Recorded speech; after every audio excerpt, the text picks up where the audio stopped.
Nigeria go survive. Africa go survive. Nigeria go survive. The problem I have with it, sometimes you want to use that song to pass a message across to the people, but it will lack up.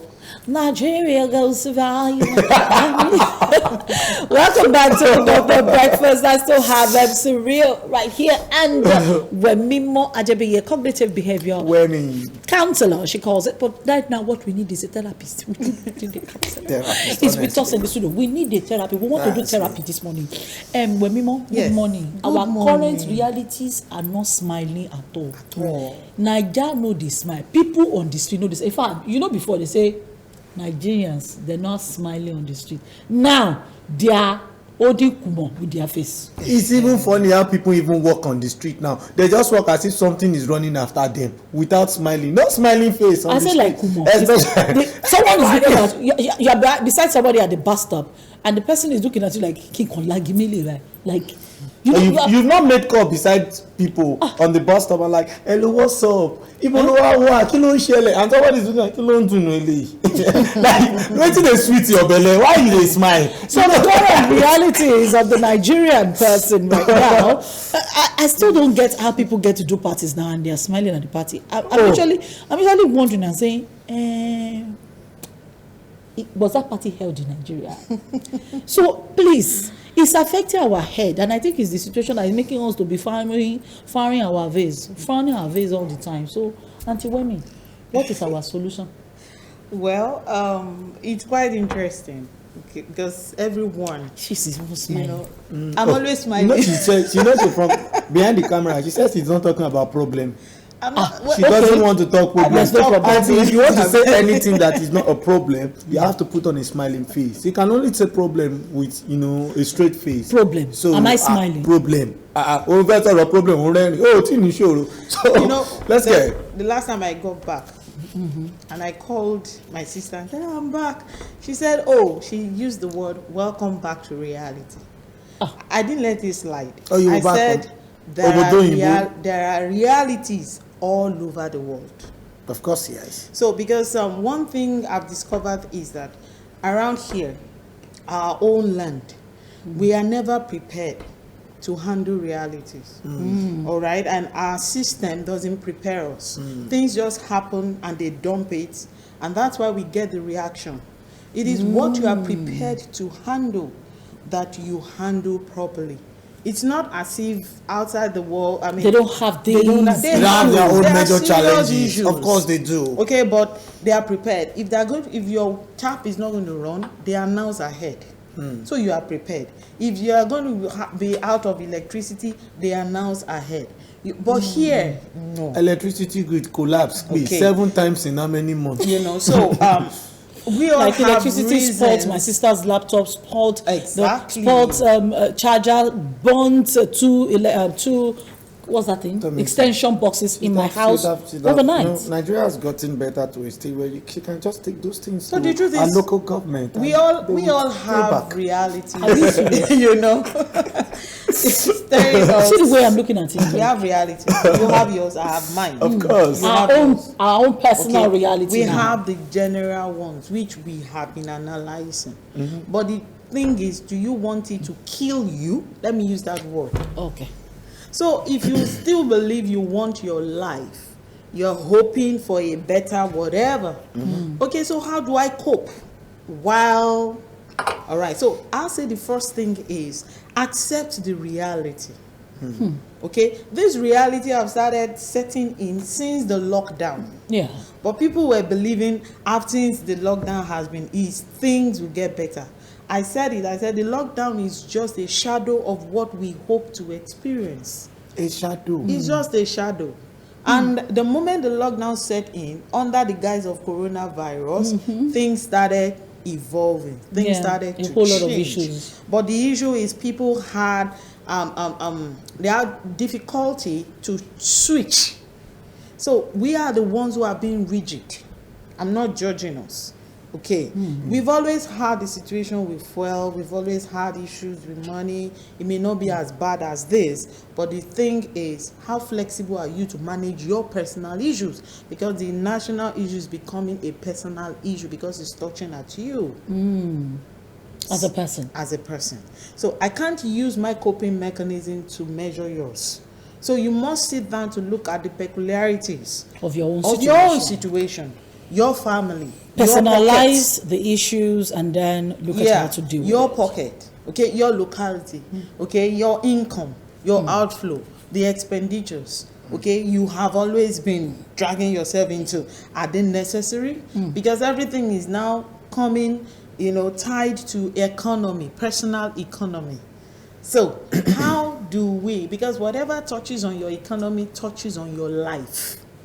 So it's now time for me as an individual to rearrange my life. Okay? In response to the situation. All right. If I don't have electricity, I need it, yes. But if I don't have it, will my life hang?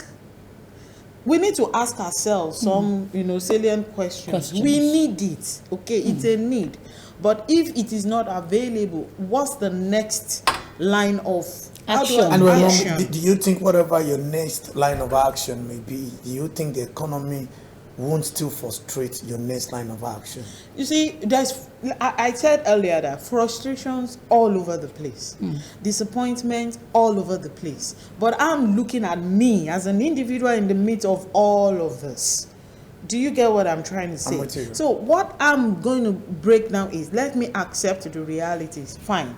Then I need to stay informed concerning the level I am at. Okay, I need the information. Now, yesterday, because a lot of people know Tuesdays, I go outside Lagos to do stuff, and people were calling, they are fighting, and some people were sending me pictures and images and everything. All right, I just said, thank you, I am fine. Okay, now, at that moment, the truth is, fear came in. But immediately I had to look for a way to dispel it. Because I know that the moment I allow it, it's going to touch Take on roots. every other areas of my life. At And that point in I will time. not be able to function for myself. So a lot of us here, we are getting to a point where we are becoming dysfunctional. And we don't need it. The situation is, there are dysfunctionalities everywhere. But where I'm going is, please, let's accept the reality. So what's the next thing? I want to stay informed, especially for security reasons. Okay, am I supposed to be everywhere at this hour? No. Of course If no. it's not important. If it's not important, then stay in your house. Stay in your house. Stay in your house. Yes. Simple. Now they say you stay at home, you need electricity, you need this, but I can generate if I want to. How do I power it? That's where your person also comes in. Now let me tell you something. One of the things I did for myself is I looked through my neighborhood. We have series of filling stations around. Okay, I walked into 2. I told them, I want to talk to the manager. Your approach also matters. Okay, I'll be needing fuel. It is this amount, right? Okay, but when I call on you, is it possible for you to make it available? Approach. And this manager looked at me and he said, nobody has ever spoken to him like this. Okay, I'll see what I can do. I have been getting fuel from him. Okay, it's not black market, it's not at the normal rate and all of that. And I use it for an extended period of time. Because once I get, there will be a plan. There will be a plan. I'll use it for 2 hours today. I shut it Now down. you get I'll use it for it. 1 hour tomorrow. I shut it down. So you have to look for ways to help yourself. I'm talking about me. How about those who have children? The school bus, the school runs and everything. Still sit down, okay? And you make the plan. And then look at ways to wriggle, around all of these things. For now, then please, anticipate stress. It will come. Expect it. There's a saying that said, "While I know the finish." No. So you have to anticipate it. You have to expect There'll be problem from one place to another, However, one policy to another. However, I'd say that please identify how this stress is, how it is doing you for body. Okay, so that you will not become useless. I'm particular about you as an individual. Okay, how do you want to still function as a person? During this period. Yeah, something has dropped, but you can still continue with life. That's what I believe. However, you need to look at how to cut down, rearrange your cabinet, as an individual. Communicate it to your family. Don't just believe everybody should understand. I went to the market, I think last week, and I met a woman. She was shopping, I was shopping. She said, okay, she got a dishwasher. So I told her, I said, I can't remember the last time I bought this thing. She said, that's what she buys. She now said, what do you use to wash plate? I smiled. I said, I have somebody who makes 5 liters for me. What do? I even make in my house. I tell her, I want the concentrated one. And I use it for 3 months, 4 months. There are ways as women, we could look for ways. You don't have to always get into that shopping. Shopping wahala. Liquid soap. I've been making liquid soap in my house. Yes, you could team up with 4-5 months. Neighbors. I said 4-5 months, 4-5 years. My landlady. And I make a very big. Whenever she wants to do it, my landlady make a big drum, and she call it, "Hey, come and mix." So then she give me the long turning stick. We start mixing the soap. Then she will put different things. It bring out good smell. We use it for clothes, for plates, everything in the house, and it lasts a lot. And I'm glad I met. And you do it. If I'm going to wash, I think in your house, I have to relocate to your house. If I have to wash, I do my laundry. My landlady is fantastic. I do my laundry because I discovered that the amount.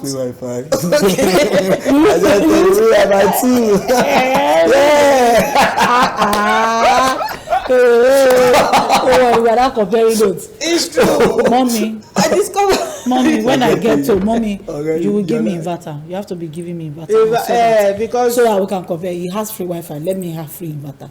No, it's actually a survival. That's his own mechanism.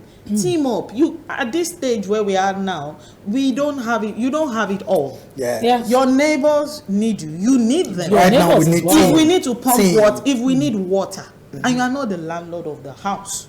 Okay, and you have gen, you have fuel. Maybe it's for water to run. Let's use it and pump this thing. I love that. Some greedy Nigerians will tell you, "You have the generator." No, don't use my generator. Yeah. So you now say, so if you pump water now, they will get it downstairs first before it gets upstairs. And you are upstairs. And people are so wicked that immediately you are pumping it, they are fetching to their drum. They are inside.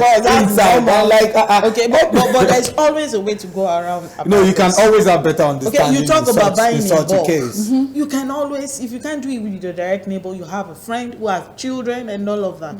This is not time to do me alone.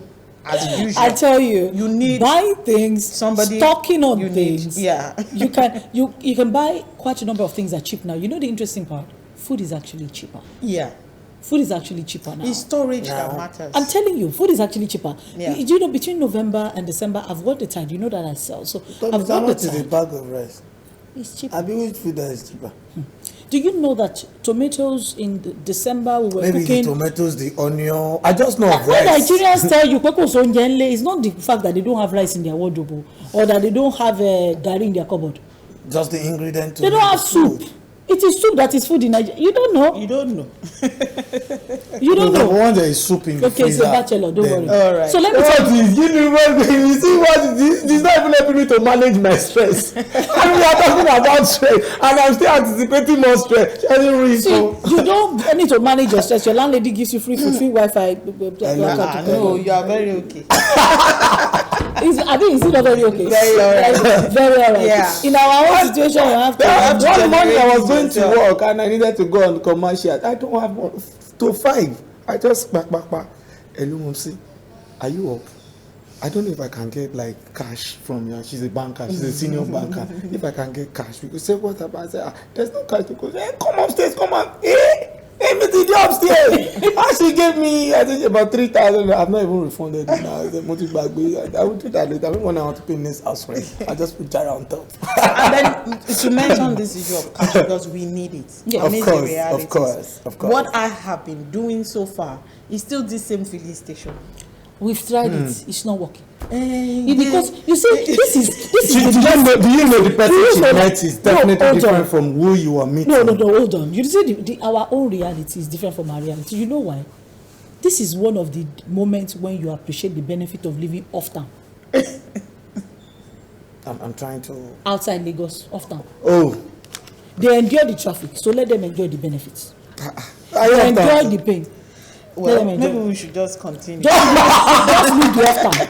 So you see, in the off town, the filling station manager have human beings. in the off town, you have few managers that will still be friendly and all that. Yeah. You see, and the fact that In you're a woman, area. Okay. not even when you're a pleasant lady. Oh shit. My car stopped last week, and I had to park it. I must give kudos to this guy, the manager of the mobile filling station very close to MITV. Here, I was telling the GM, I said, I don't know how I'm going to go to work tomorrow because I know that I don't have fuel in that car, but I'm going to bring it. And then I parked it there. I started doing the waka up and down. I walked more than 6,000 steps just before 1 o'clock that day because everywhere I was going, it was with leg. By the time I finally went back there, the assistant who was there was telling me, he promised he could get me something. And later I said, But then, this guy came, and because of the way I was approached him and all that, Madam, and I was like, my car, I had to just leave it in your compound. He looked at me and said, okay, let me give you 30 liters. So they went in and they gave me a keg of 30 liters. You know the interesting part? He just said, collect the account number of the station and then you can transfer it later. You see the interesting part? The thing is, it wasn't even my keg.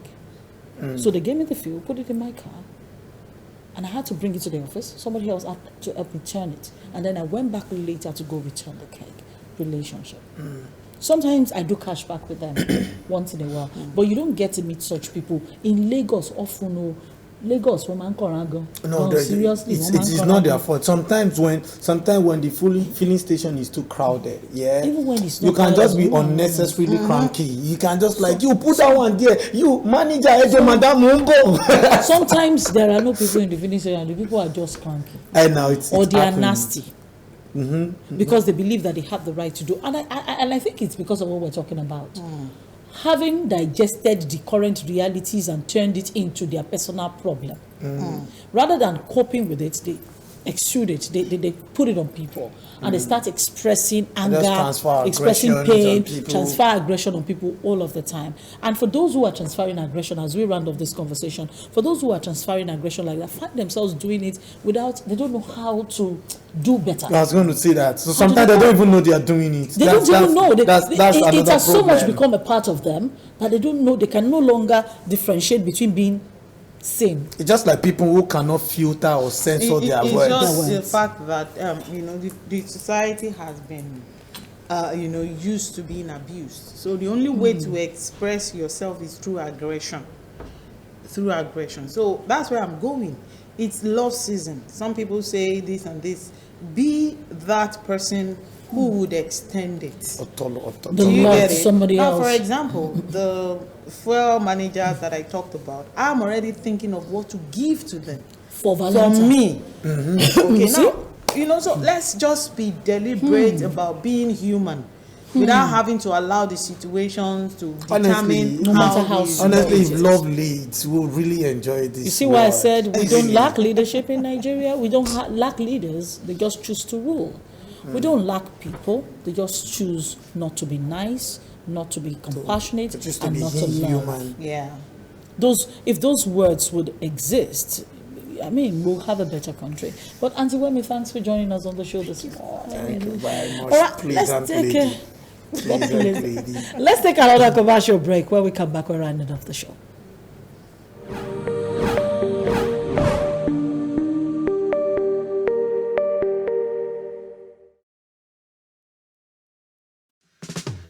Papa, mama, brother, sister, this Lagos must work for all of us. Everybody da fun Eko. Oh yes, Lagos people, papa, mama, sister, brother, auntie, plus including uncle them. Better don't land for Lagos State gidigba. Money wey be for Lagos State, then go use them for Lagos State. Wella, no more baba sope. Then no go chop Lagos State money. Nobody go pocket Lagos State. Then go take and build Lagos State, build road, build hospital, build houses, and now only one man fit do this job. His name na Abdulaziz Olajide Adediran Jando. door. He can't carry one ogbonge person as the deputy governor. Her name na Funke Akindele. My people, what do we dey wait for? Make we vote for light, vote for change. No be the kind change where they vote before. This one na the original change. How Amumu don't do. Pay they pay. Everybody ja fún Èkó.